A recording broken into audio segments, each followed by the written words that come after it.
बिस्मिल्लाहिर्रहमानिर्रहीम। Dear students, कैसे हैं आप? खैरियत से हैं? आपको मालूम है हमने फाइनेंस का चैप्टर का आगाज़ किया हुआ है और आज हमने जो दो अहम काम किए हैं, प्रेजेंट वैल्यू कैलकुलेट करना और फ्यूचर वैल्यू कैलकुलेट करना। आज हमारी ख्वाहिश है कि हम इन दोनों बातों को थोड़ा सा फर्दर आगे लेकर चलें और देखें कि इन दोनों चीज़ों से हम क्या क्या और काम करेंगे या इस टूल को हम थोड़ा सा रीइंफोर्स करना चाहते हैं। तो हम थोड़ा डिटेल में इसके ऊपर आज इंशाल्लाह ताला चलेंगे। फ्यूचर वैल्यू के डिफरेंट नाम क्या थे, प्रेजेंट वैल्यू के डिफरेंट नाम्स क्या थे, ये वाला काम भी आपने किया है। तो हम थोड़ा सा आगाज़ करते हैं, थोड़ा सा आगे चलते हैं और स्टार्ट लेते हैं जी। Understanding the compounding tool. Future value calculate करने को हम कंपाउंडिंग भी कह रहे हैं और प्रेजेंट वैल्यू कैलकुलेट करने को हम डिस्काउंटिंग भी कह रहे हैं। आपको मालूम है फ्यूचर वैल्यू जब आप कैलकुलेट कर रहे थे तो आपके पास क्या फार्मूला था जी? Future value is equal to present value into 1 plus r p raise to power n। इसी से हम कर रहे थे ना। और आरपी के बारे में आपने पढ़ा था कि आरपी कैसे निकलता है। RP is equal to R N divided by C F. ये भी आप मेरे साथ ऑलरेडी काम कर चुके होंगे। इसका मतलब ये हुआ कि फ्यूचर वैल्यू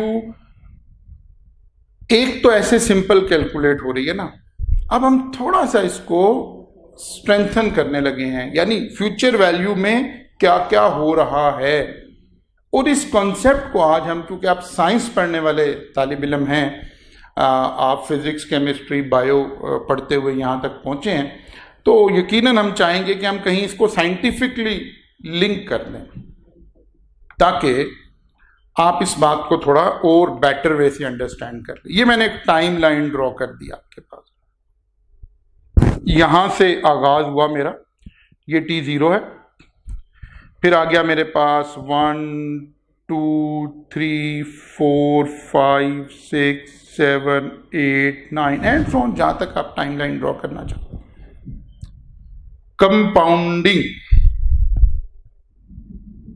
कंपाउंडिंग में हम क्या कर रहे होते हैं, अमूमन जो ऊपर वाला फॉर्मूला हमने लगाया, अभी तो हम इसको यूज ऐसे कर रहे थे कि t0 पर कोई एक अमाउंट पड़ी थी, आपकी यहां पर कोई एक अमाउंट थी, लेट्स अज्यूम ₹5000, ठीक है ना।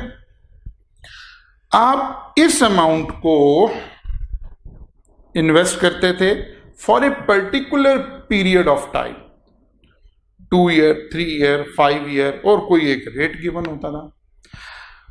हम कंपाउंडिंग के अंदर इस बात को अंडरस्टैंड कर चुके हैं कि ये जो 1 2 3 4 है, ये क्या है, कंपाउंडिंग पीरियड्स लिखे हुए हैं। It might be years.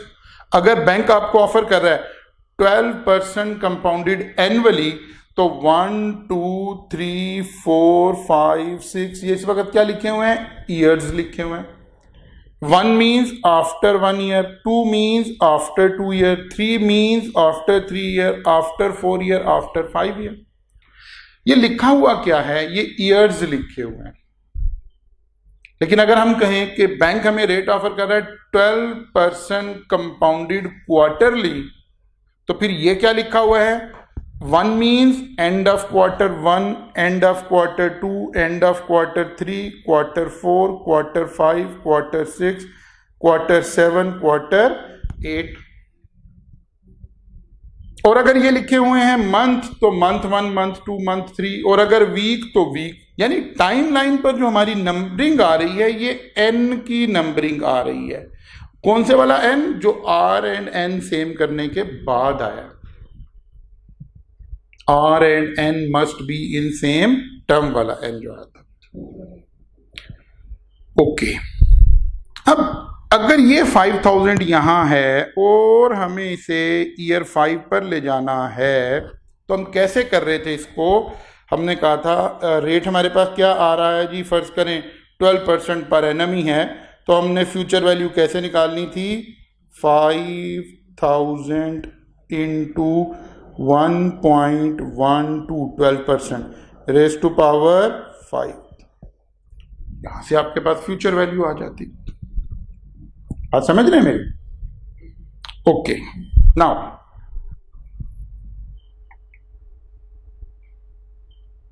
हम इस कॉन्सेप्ट को थोड़ा सा फर्दर डिटेल में जाना चाह रहे हैं, लेकिन उससे पहले मैं एक लफ्ज इस्तेमाल कर दूं, फिर अपनी एक एग्जांपल आपके साथ शेयर कर लूं, उसके बाद हम इस वाली गुफ्तगू को टेकअप करते हैं। Understanding the discounting.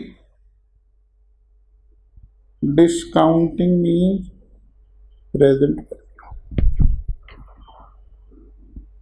Present value के हमने कुछ दूसरे नाम भी रखे थे, purchase price, today's value, amount invested, amount borrowed, cost of asset. These are the different names of present value. लेकिन एक नया नेम और क्या आ गया, डिस्काउंटेड वैल्यू। ये हमने उस दिन भी जिक्र किया था। डिस्काउंटिंग में हम क्या कर रहे होते हैं, हमारे पास फॉर्मूला था present value is equal to future value into 1 plus RP raise to power -n। ये माइनस में आ रहा था ये वैल्यू। इसी तरह हमने एक टाइमलाइन ड्रॉ की। अब हम वापस आ रहे हैं, ईयर 9 से 0 पर आना चाहते हैं। यहां कहीं 0 लिखा है, बात फॉलो कर। या कोई फिगर मेरी 7 में पड़ी है, मैं 0 पर आना चाहता हूं। अमूमन हमने यही कुछ सीखा हुआ है, लेकिन हम इस टूल को थोड़ा सा स्ट्रेंथन करना चाहते हैं, इसीलिए लिखा हुआ है अंडरस्टैंडिंग द डिस्काउंटिंग टूल। उसके लिए मैं आपको एक एग्जांपल कोट करने जा रहा हूं और उसकी मदद से देखते हैं कि हमने ये काम कैसे करना है। Look at this.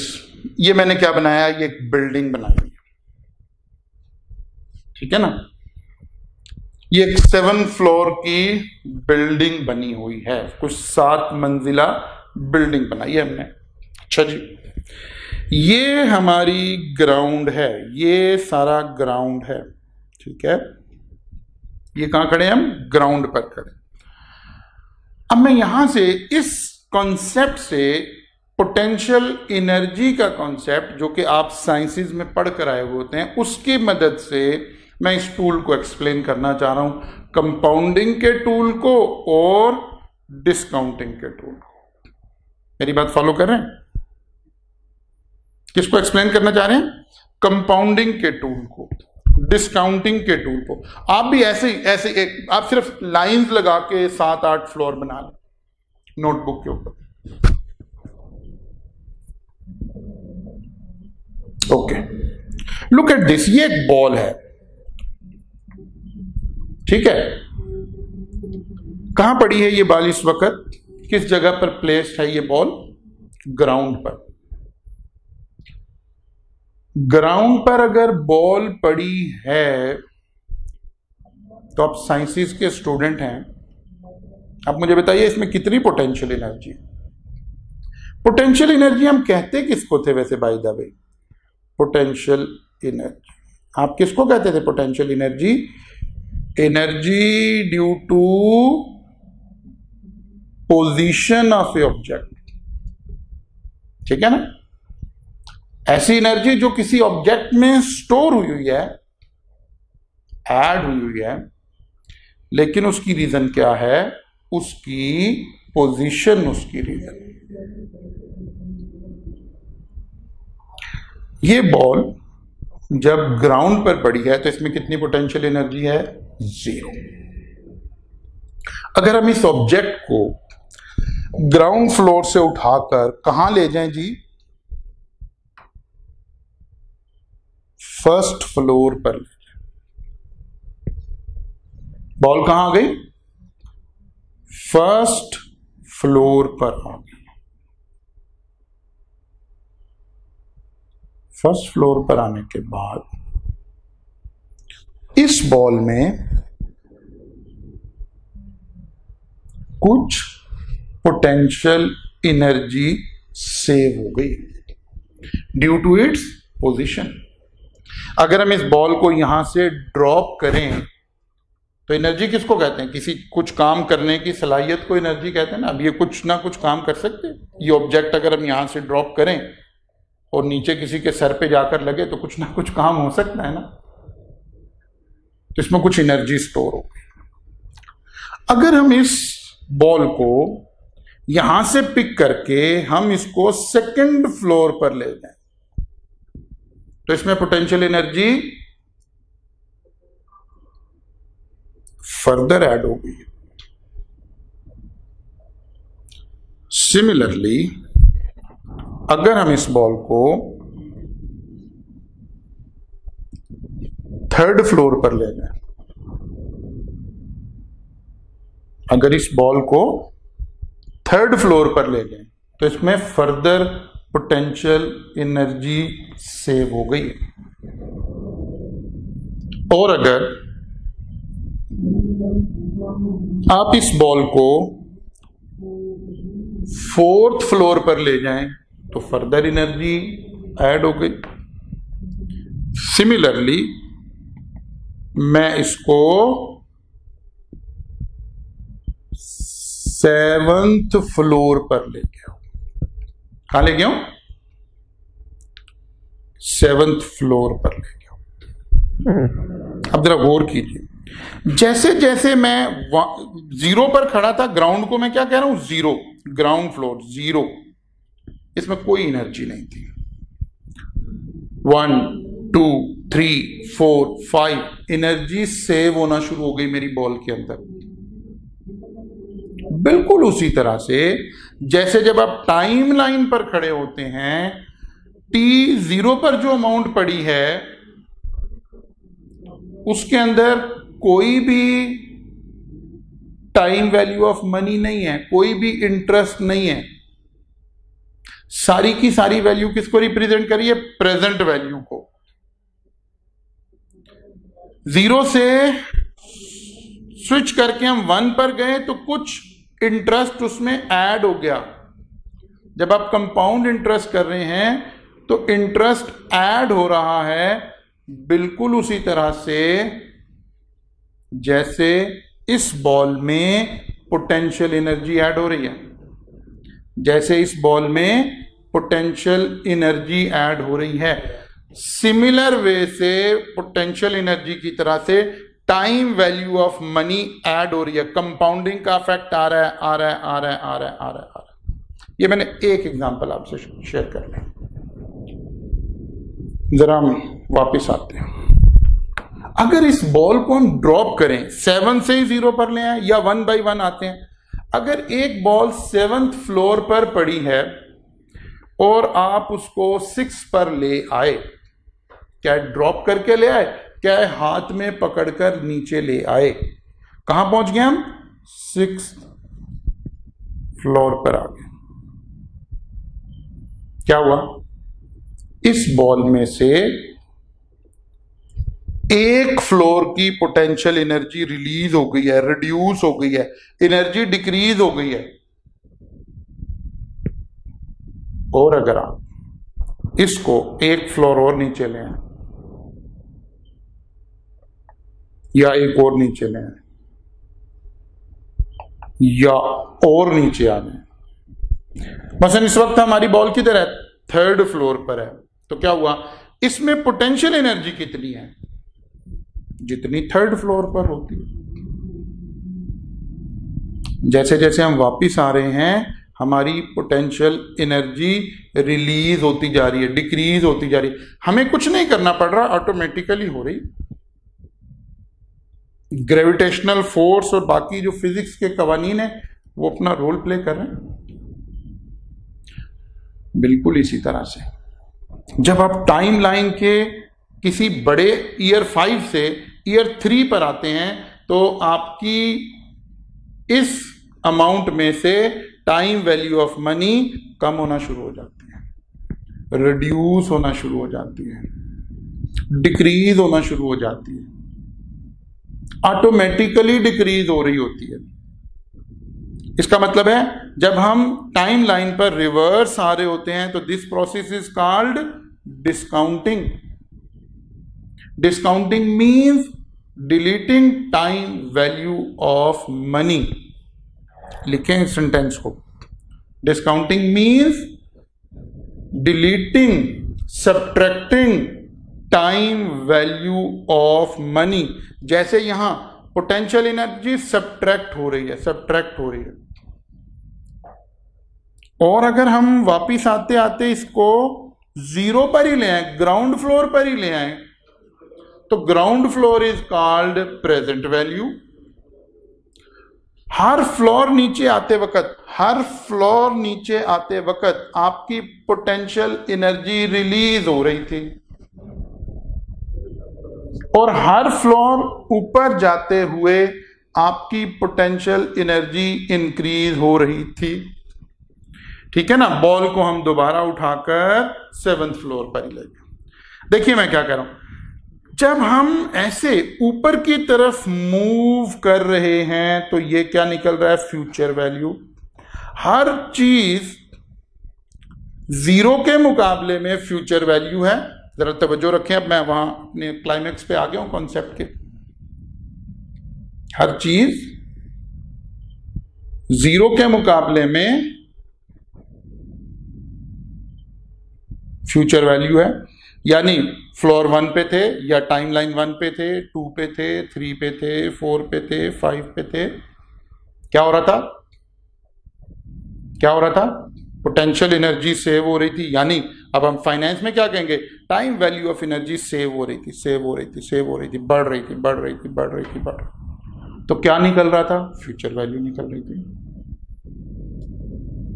अच्छा जी, बहुत दफा क्या होता है, टाइमलाइन के ऊपर ना एग्जामिनर को ये एक बात हमें कह देता है। मैं जरा थोड़ा सा इसको नीचे लाकर बात करता हूं, 5th फ्लोर पर आकर बात करते हैं। ये ऑब्जेक्ट जब 5th फ्लोर पर पड़ा है, क्या आपके पास कोई ऐसी ऑप्शन है कि आप कहें कि नहीं सर, होती तो है एक पोटेंशियल एनर्जी, लेकिन इस बॉल में नहीं है, इस ऑब्जेक्ट में नहीं है। क्यों नहीं है जी? आप कहते हैं सर इसलिए नहीं है कि असल में ये ऑब्जेक्ट तो हमने बनाया ही 5th फ्लोर पर है, हम इसे ग्राउंड से थोड़े उठाकर ऊपर लाए। जरा मेरी एग्जाम्पल पर गौर करनी, आपने मेरे साथ ही रहना। एक बच्चा मुझे लॉजिक क्या दे रहा है, दलील क्या दे रहा है। वो कहता है सर ये जो ऑब्जेक्ट है ये हमने बनाया ही 5th फ्लोर पर है, हम इसे ग्राउंड फ्लोर से उठाकर 5th फ्लोर पर नहीं लाए, इसलिए इसमें पोटेंशियल एनर्जी मौजूद नहीं है।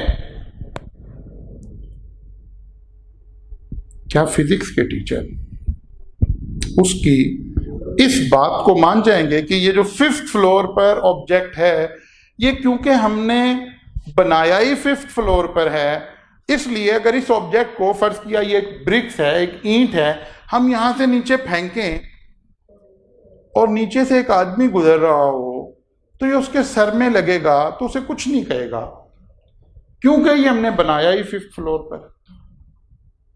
नहीं, सोच लें, ऐसा नहीं होगा। यस, ऐसा नहीं होगा।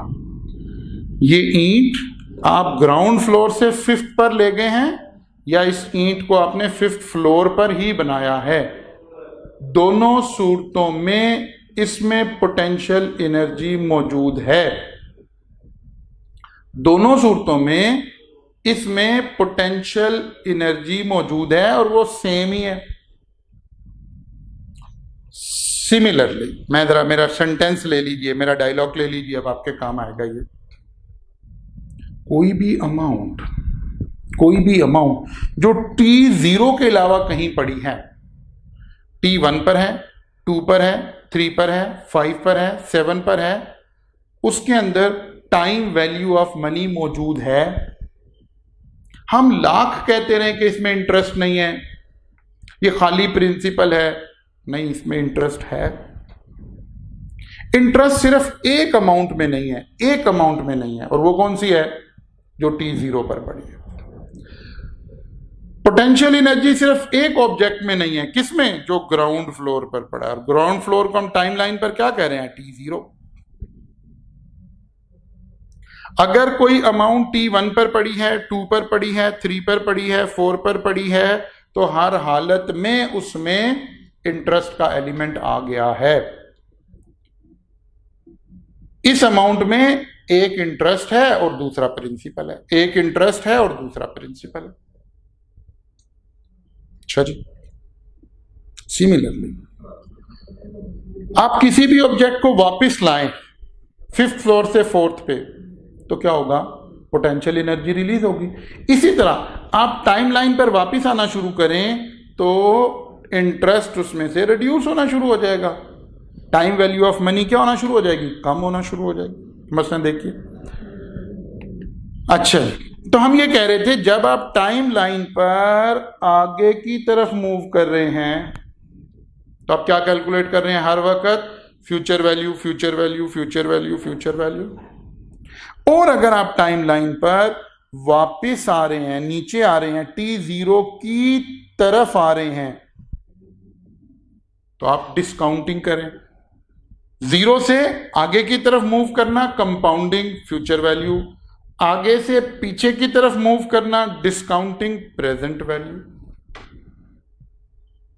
मेरी बात फॉलो कर रहे हैं आप? अच्छा जी, हमारे पास वो जो फॉर्मूला है, जरा मैं उसकी तरफ आता हूं। हमारे पास वो जो फॉर्मूला है, देखिए फ्यूचर वैल्यू का क्या फॉर्मूला था आपके पास? Future value is equal to present value into 1 plus RP raise to power n। n का मतलब था आप कितना आगे जाना चाहते हैं। n वो पहले तो हम 0 से ही चल रहे थे ना, लेकिन आपने देखा अभी बॉल जो है, फर्ज किया मेरी यहां 2nd फ्लोर पर है और मैं यहां से उठाकर 6th फ्लोर पर जाना चाहता हूं, तो जरा मुझे बताइए कितने फ्लोर की पोटेंशियल एनर्जी सेव होगी? कितना जंप लगा? 1 2 3 4 स्टोरीज का जंप लगा। n is 4। या फाइनेंस में बात करूं तो कितने सालों का जंप लगा? 4 साल का। और अगर कंपाउंडिंग मंथली हो रही थी तो कितने मंथ का जंप लगा? 4 का। इसका मतलब है अगर मैं ये वाली वैल्यू पुट, यानी वैल्यू एट, मैं ऐसे लिख रहा हूं, ये असल में फिर वैल्यू v से शो करता है, वैल्यू एट 4 या 2 या 1, और फिर जितना मुझे आगे जाना है 1 plus RP raise to power n। n में अगर 2 जंप लगाने हैं तो n2 बन जाएगा, 3 जंप लगाने हैं तो n3 बन जाएगा, 4 लगाने हैं तो 4 बन जाएगा। ऐसे हम पॉजिटिव ऐड करते चले जाएंगे। और इसी तरह से जब हम प्रेजेंट वैल्यू कैलकुलेट कर रहे हैं तो क्या फार्मूला जी आपके पास? प्रेजेंट वैल्यू के लिए आपके पास क्या फार्मूला था? फार्मूला था जी present value is equal to future value into 1 plus RP minus n। Minus means आप time value of money minus कर रहे, कितने फ्लोर नीचे आ रहे हैं, जहां से शुरू करेंगे कहां तक आना है। हो सकता है 0 तक ही आना, 1 गो में 0 तक ही आना चाहते हैं, हो सकता है कहीं बीच में रुकना चाहते हैं। तो बेसिकली इस सारी बिल्डिंग की इस एग्जांपल से मैं आपको फ्यूचर वैल्यू का कॉन्सेप्ट और प्रेजेंट वैल्यू का कॉन्सेप्ट ये आपके साथ शेयर करना चाह रहा था। अब हम इसको थोड़ा सा फाइनेंस के एंगल से देखते हैं। हम एक चीज पर, एक नतीजे पर पहुंच गए, अगर हमारी बॉल वापस नीचे आ रही है तो दुनिया की कोई ताकत ऐसी नहीं है जो इसमें से पोटेंशियल एनर्जी को रिलीज होने से रोक सके। देखिए मैं क्या करूं। इसी तरह अगर हम किसी पेमेंट को अर्ली कर रहे हैं तो कोई ताकत ऐसी नहीं है जो इसमें से टाइम वैल्यू ऑफ मनी को माइनस होने से रोक सके। अभी मैं समझाता हूं ये बात। और अगर हम बॉल को ऊपर ले जा रहे हैं तो कोई ऐसी फोर्स अवेलेबल नहीं है जिससे हम कहें कि इसमें पोटेंशियल एनर्जी स्टोर नहीं होगी। इसी तरह अगर आप किसी पेमेंट को डिले कर रहे हैं, ईयर 2 की बजाय 3 में ले जा रहे हैं, 3 की बजाय 5 में ले जा रहे हैं, 5 की बजाय 7 में ले जा रहे हैं, तो कोई ऐसा टूल अवेलेबल नहीं है कि हम कहें कि इसके अंदर कंपाउंडिंग नहीं हो रही है, भले मैं और आप तस्लीम करें या ना करें। मसलन एक शख्स ने किसी शख्स के 5 लाख रुपए देने थे, वो कहता है अभी नहीं है, 3 साल बाद दूंगा। फाइनेंस की नजर में 3 साल बाद अगर वो आपको 500,000 ही दे रहा है तो इसमें एक पोर्शन वो आपको इंटरेस्ट का पे कर रहा है और दूसरा पोर्शन आपको प्रिंसिपल का पे कर रहा है। इसीलिए हमने डे फर्स्ट पे कहा था कि सेम अमाउंट आज की और सेम अमाउंट फ्यूचर की ये बराबर नहीं है, क्योंकि इनकी प्रेजेंट वैल्यू बराबर नहीं है। खैर, हम एक छोटे से एग्जांपल लेते हैं, उसके ऊपर आकर चलते हैं। ये मैंने एक आपके सामने फिर दोबारा टाइमलाइन को ड्रॉ किया, ठीक है। अब जरा देखिए, मैं आपसे कुछ बातें करना चाह रहा हूं। इस क्लाइमैक्स पर आने के लिए ही तो हम ये सब कुछ कर रहे थे। यहां हम खड़े हैं T0, ये आपका T0 है। एक अमाउंट T5 पर आ रही है, लेट्स अज्यूम इट इज 50,000। ठीक हो गई बात, ₹50,000। ये अमाउंट कहां पड़ी है? T5 पर पड़ी है। अगर मैं इसको यहां से वापस लाना चाहूं T0 पर, तो मुझे क्या करना पड़ेगा? प्रेजेंट वैल्यू का फॉर्मूला लगाना पड़ेगा।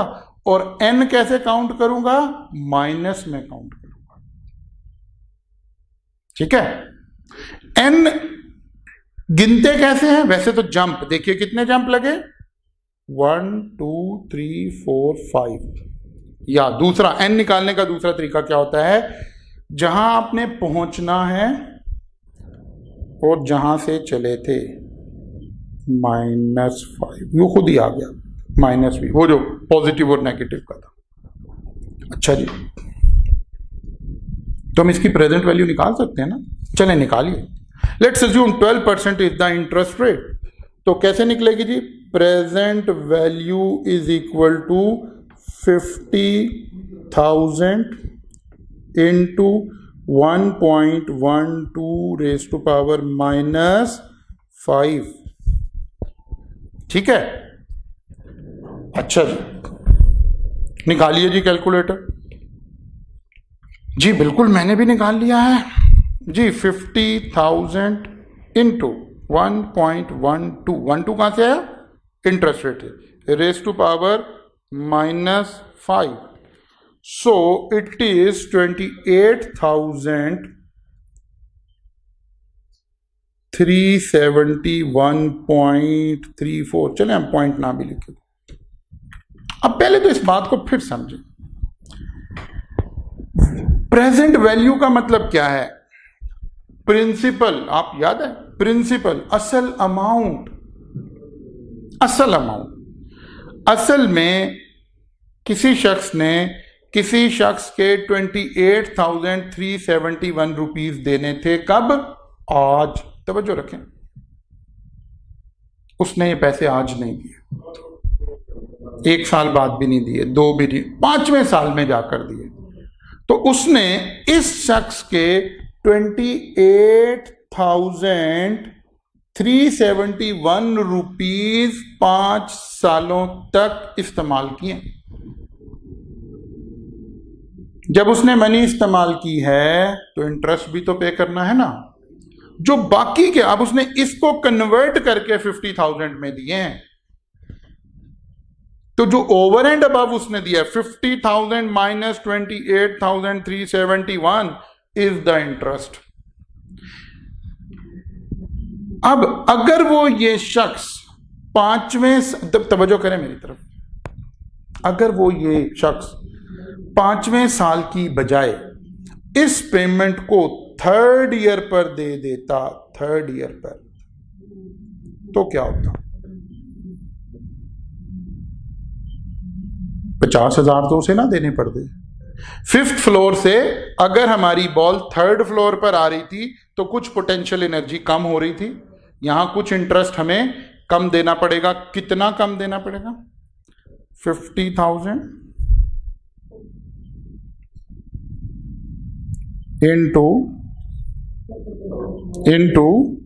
1.12, कितना वापिस आ रहे हैं? 5 से 3 पर -2, ठीक है ना? ओके, निकालिए calculator. 50,000 into 1.12 raise to power -2, answer आ गया 39,859। कम देने पड़ते।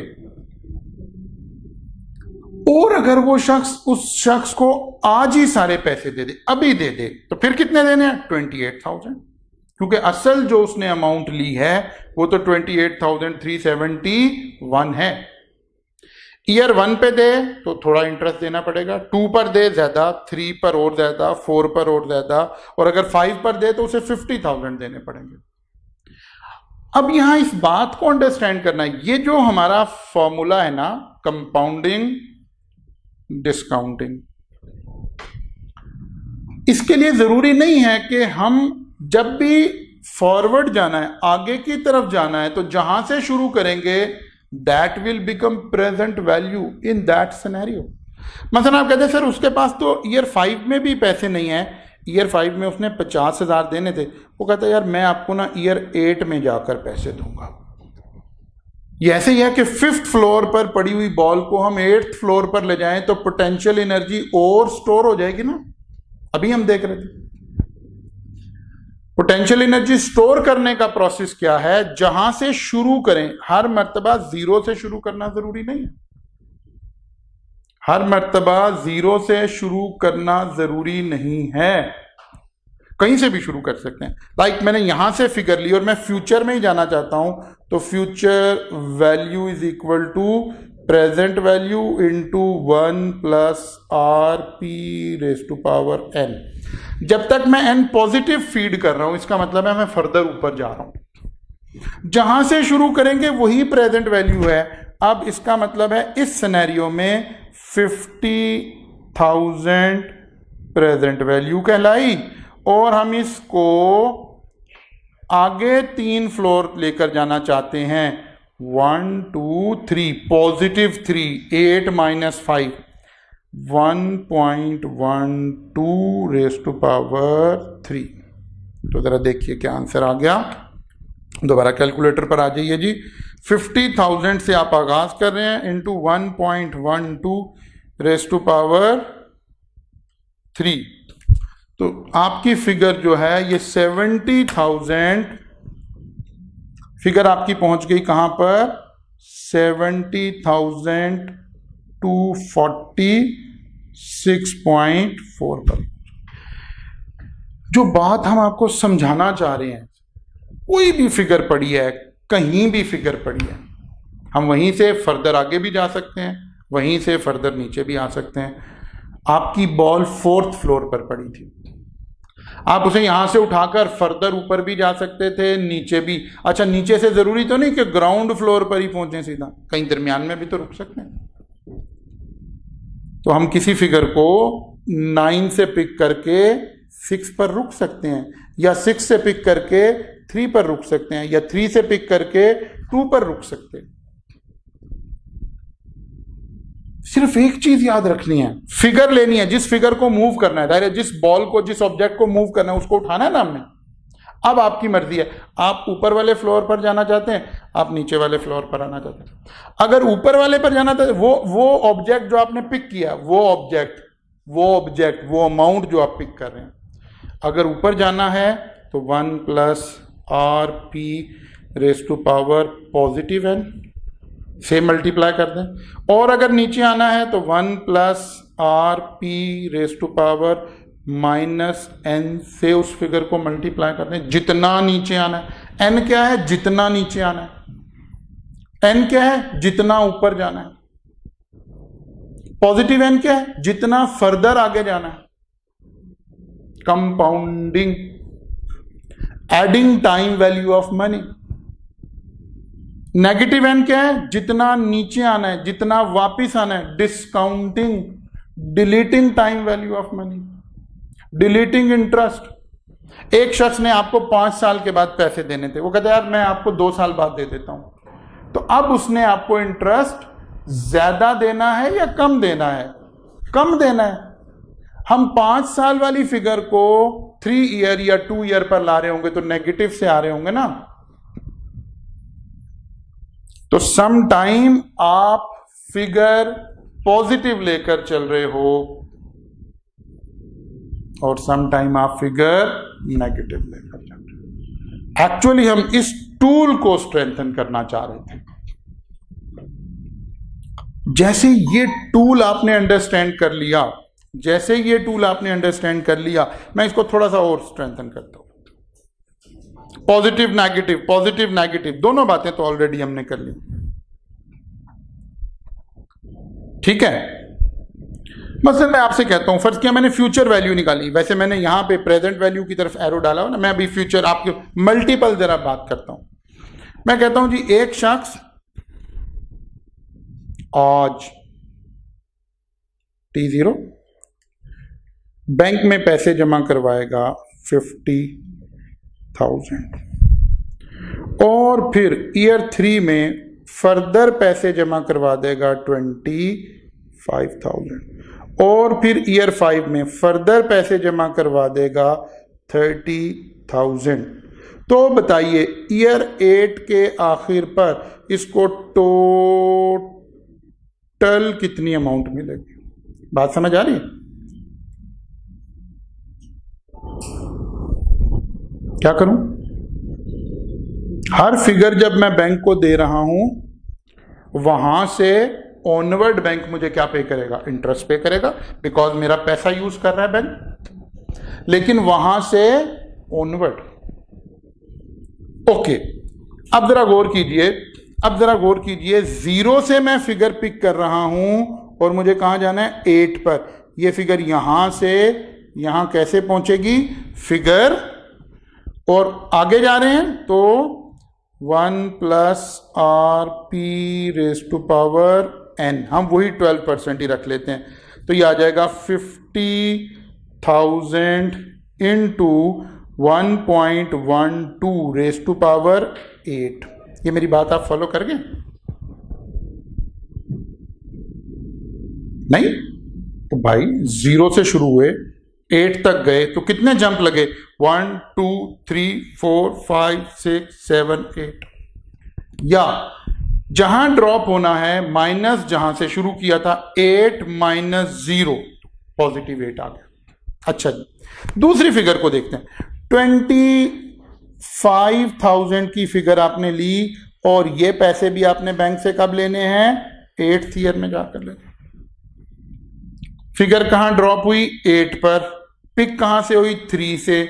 8 - 3 5, या वैसे जंप कैलकुलेट कर लें, 1 2 3 4 5। आगे जाने का उसूल क्या है?